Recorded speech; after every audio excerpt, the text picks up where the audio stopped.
يعني ما كنت اشتغلت كول سنتر واقعد معزز مكرم.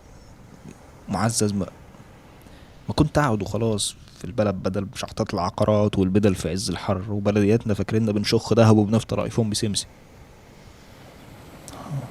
تقول الواحد يفصل دماغه عن الشغل والشحططة والضغوطات. شفنا شوية احنا من حقي يا معلم. هو انت قاعد كده ليه يا حبيبي؟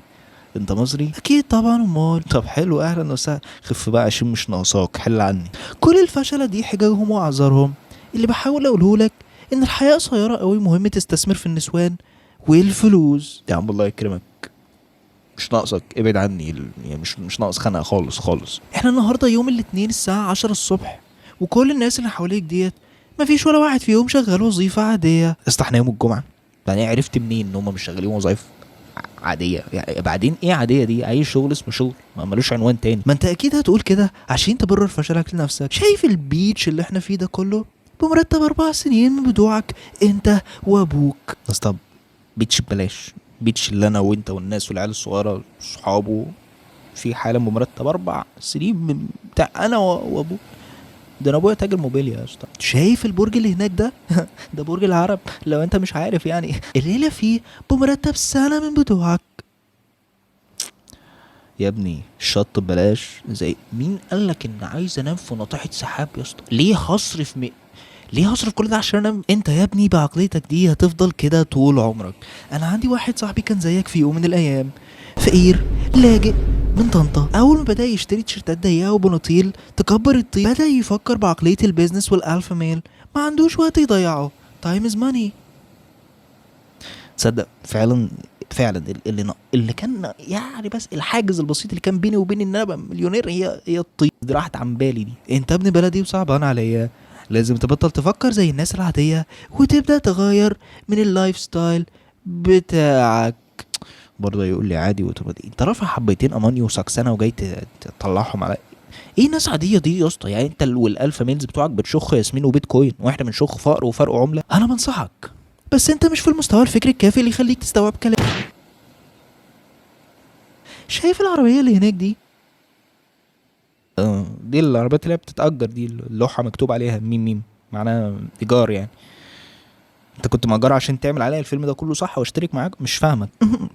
العربية دي بمرتبة 10 سنين من بتوعك، لكن انا عشان بطلت الفكرة العقيم بقت ماي داي تو داي كار مأجرها. هو انا برغي معاك ليه يا اسطى؟ انت مين اصلا؟ انت مين وجاي بتعمل ايه هنا وايه الشورت اللي انت لابسه ده؟ انا دكتور فلكاوي بساعدك تغير من اللايف ستايل بتاعك تفكيرك وروالك على حماده، وكل ده فيس تو فيس كول وذ مي بمبلغ بسيط. تقدر تستثمر المبلغ البسيط ده لتغير حياتك والنسوان هتعشى.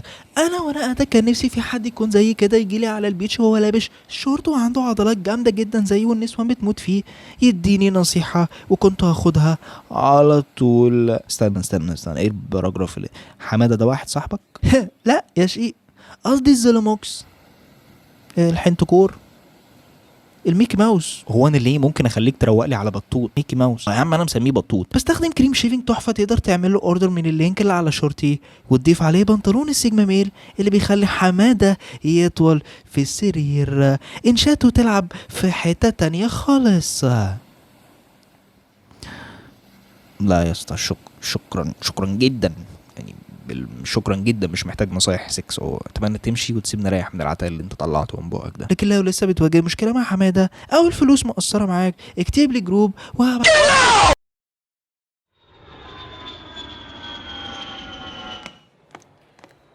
ابويا كان عنده حق ولا ايه؟ كان لازم اجي المطار قبلها ب3 ساعات، شكلي فوت الطياره. مش شايفها على الشاشه. انا عندي مصاري لو اصرف فيها من هون لزمن احفادي ما حيخلصوا، وبقدر اروح هسه كل يوم اسافر على البزنس كلاس، بس ما بدي اما اروح اسال حد يمكن يعرف يعني. بقول لك لو سمحت، مش بقعد استنى زي الساقط هاضب طوابير زي الغنم، حدش بيعرف ولا مديه قيمته.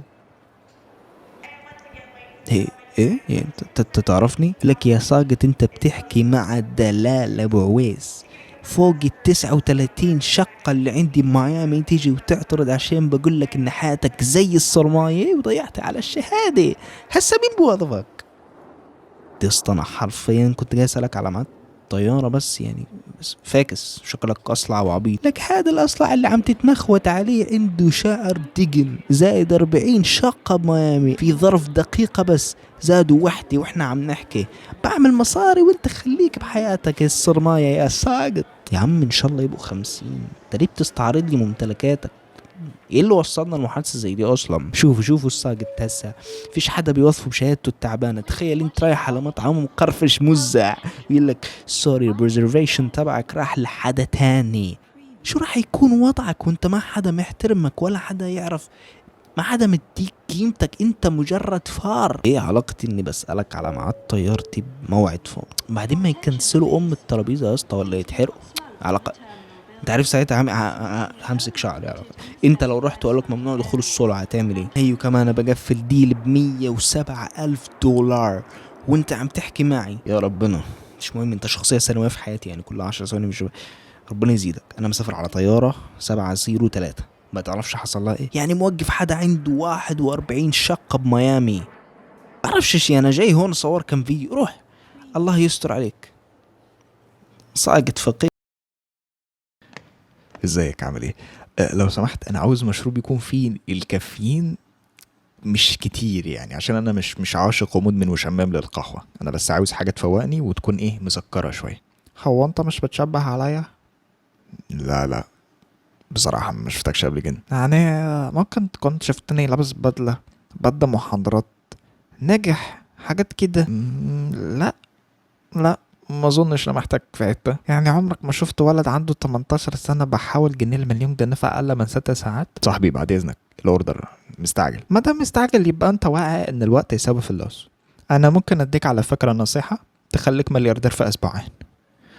لو قلت لي هتديني مشروب على الطول اتفضل. هات $50 وانا اقل. مش فاضي هقعد ادي نصايح، انا عندي بيزنس. متاكد ما لمحتنيش في اي لوكال براند؟ يا عم ابدا، افريج عيل عادي. انا قدوتي قال انها قابل امثالك في المتركس كتير. دلال ابو مويس وفلكاوي والناس الكبيره دي كلها حذرتني من الناس الموظفه اللي علقتها فقيره زيك. كلكم في سباق فقران. احنا الالفا ميلز السجمة. حبيبي انت مش مليونير؟ مظبوط. وعندك بيزنس؟ مظبوط. طب ما تحطهم في مظبوط. هحاول افهمك حاجه، انا وانت مش متساويين ابدا. انا لابس بدله انت مش لابس بدله، انا بشرب فيب انت مش بتشرب فيب، انا مليونير انت موظف مسكين بتطلب مشروب تفوق بيه عشان تروح الوظيفه بتاعتك من 9 ل5 تجري على عيالك التعبانين.